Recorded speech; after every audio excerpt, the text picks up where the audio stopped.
Türkmenistana Xitayın paxta sortları 650 hektar meydanı Sinagdan geçirilýär. Daşoğuz welaýatynyň şu ýyl 650 hektar meydanı Xitayın 7 türlü paxta tohum sortlaryny ulanyp, eki şişler alyp barynýar. Bu ekin meydanlarynyň aglawa bölegi 450 hektary Sadulla Rozmetov adynyň hojalyk jemgyýetine ýerleşýär. Eki şişler Xitayın Sinsian agrotehnologiýasy boýunça Xitayın önümçiligine degişli ýönetilişdirilen tehnikalaryň kömegi bilen alınıp barylýar. Bu enjamlar bir wagtda 3 işi ýerine getirýär.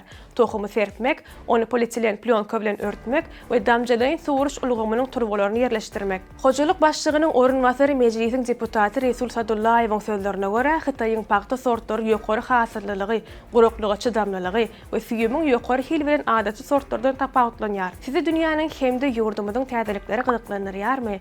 Onno Türkmen portalynyň galyň. Bize agza bolmakly hem unutmaň.